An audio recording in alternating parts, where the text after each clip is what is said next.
Gold hub తాకట్టులో ఉన్న బంగారాన్ని విడిపించి కొనబడును. అదే రోజు ఆన్లైన్ ధరకు కొని డబ్బులు ఇవ్వబడును. నమస్తే, వెల్కమ్ టు మనం టీవీ. నేను మీ ప్రియాంకారావు. ఈ రోజు మనతో పాటు ఉన్నారు డివి శ్రీనివాస్ గారు, ఎనలిస్ట్. వారితో మాట్లాడదాం. నమస్తే సార్.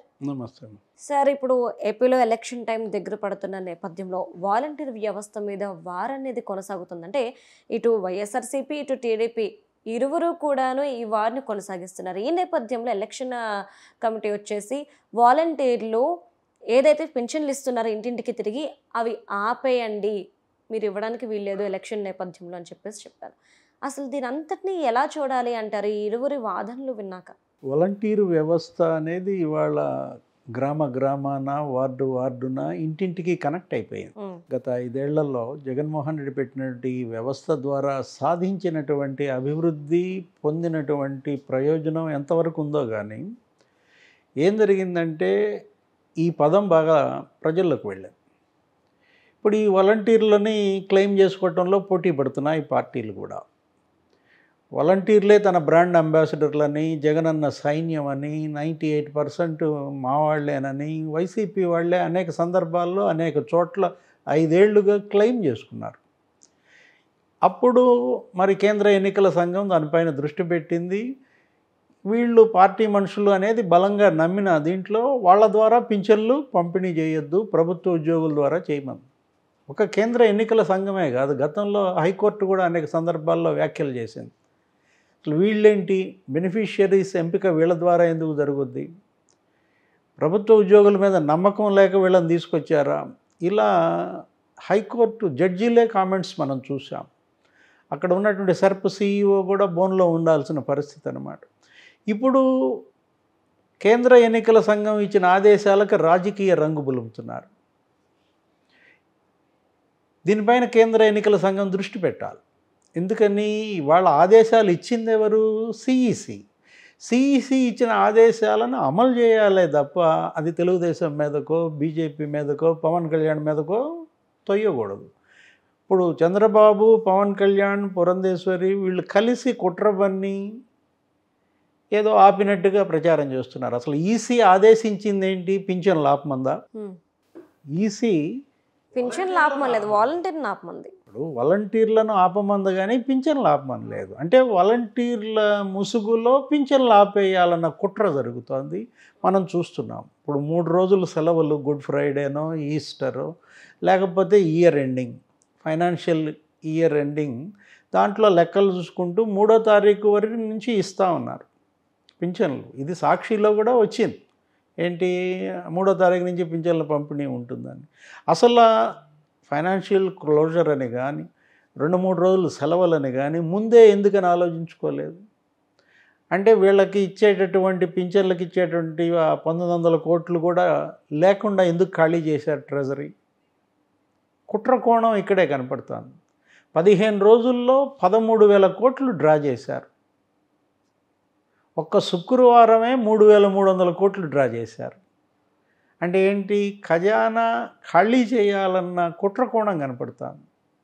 ఎన్నికల ముందు ఇలాంటి పనులు అవి బూమరాంగ్ అవుతాయి. గతంలో మనం చూసాం, తెలంగాణలో కూడా ఇదే జరిగింది. ఏంటి, కేసీఆర్ రైతు బంధు కాంగ్రెస్ ఆపేసిందని, కాంగ్రెస్ వాళ్ళు రైతు బంధుకు అడ్డుపడుతున్నారని, మేము ఇవ్వాలనుకున్న వాళ్ళు కంప్లైంట్లు చేసి రైతుల్ని ఇలా మోసం చేశారు, బంధు ఆపేశారు అంటూ ఓట్లు పొందాలన్న తాపత్రయం వికటించింది. సానుభూతి రాకపోగా అది బూమరాంగ్ అయింది. Same situation.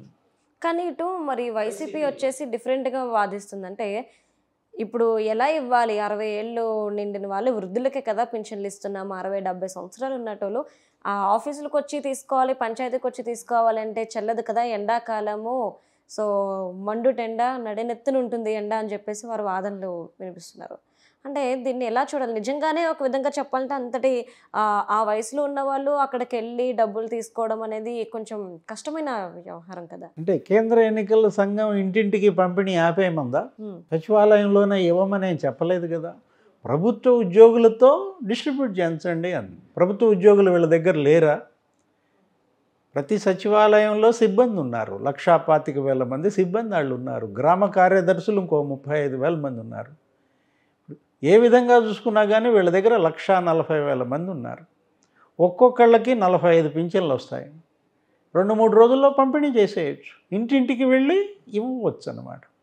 ఇప్పుడు 1వ తారీఖే పింఛన్ ఇవ్వటం అనేది అసలు ప్రభుత్వ ఉద్యోగులకే లేదు కదా, ప్రభుత్వ పింఛనీర్లకే లేదు కదా. 15వ తారీఖు ఇస్తున్నారు ఎవరికి? ప్రభుత్వ ఉద్యోగులకి. అసలు ఫస్ట్ ట్రెజరీలో మొట్టమొదటి బిల్లు ఏది ఆమోదం పొందాలా?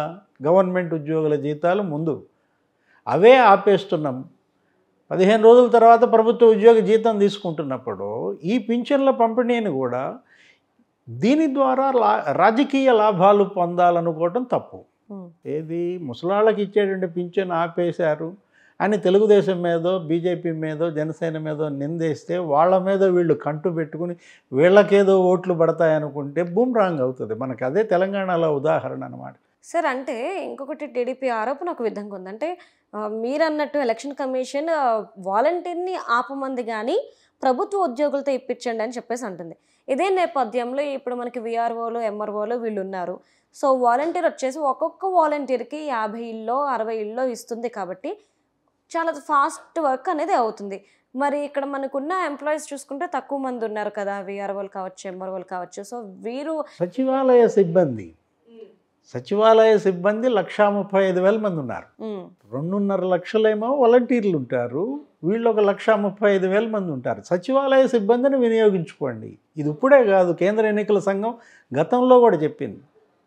వాలంటీర్లను పోలింగ్ విధులకు దూరంగా ఉంచండి, పోలింగ్ ఏజెంట్లుగా కూడా ఉంచడానికి వీల్లేదు.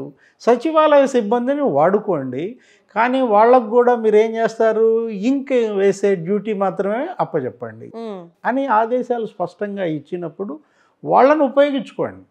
ఇప్పుడు ఇక్కడ సిఎస్ ఈరోజు జవహర్ గారు కూడా అదే అన్నారు. ఏమని? మేము ఇంటింటికి పంపిణీ చేస్తాం. నేను అసలు షర్మిలతో ఆ మాట అనలేదు. షర్మిల ఏదో నాకు ఫోన్ చేసింది 10 రోజులు పడుతుందని జవహర్ గారు అన్నారు. నేను ఆందోళనకు పిలిపిస్తున్నా అని కాంగ్రెస్ అధ్యక్షురాలు షర్మిల అన్న దానిపైన కూడా ఆయన అంటూ నేను 10 రోజులు పడుతుందని కూడా అనలేదని కూడా ఆయన వివరణ ఇచ్చిన. దీంట్లో ఇప్పుడు మురళీధర్ రెడ్డి సర్ప్ సిఇఓ చెప్పేది ఒక రకంగా ఉంది, సిఎస్ జవహర్ రెడ్డి గారు చెప్పేది మరో రకంగా ఉంది. అంటే సిఎస్ జవహర్ రెడ్డికి సర్ప్ సిఇఓ మురళీధర్ రెడ్డికే సమన్వయం లేదా? ఇప్పుడు ముఖ్యమంత్రిగా జగన్మోహన్ రెడ్డి వీటన్నిటికీ బాధ్యత వహించాలి, ముందే మేల్కోవాలి. ఇదేంటి సిపిఎస్ రద్దు కాదు కదా.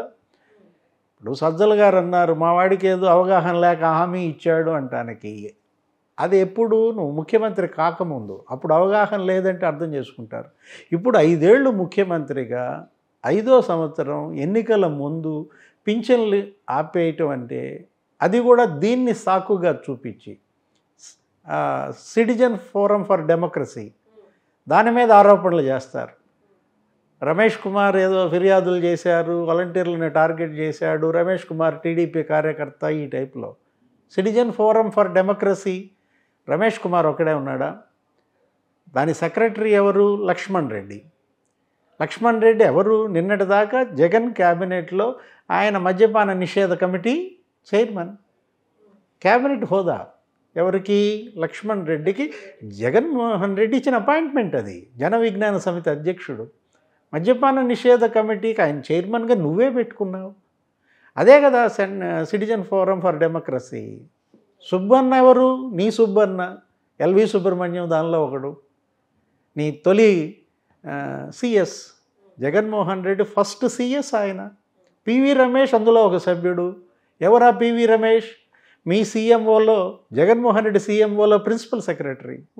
వీళ్ళందరూ కూడా జగన్మోహన్ రెడ్డి ప్రభుత్వంలో పనిచేసిన వాళ్ళే ఈ సిటిజన్ ఫోరం ఫర్ డెమోక్రసీ.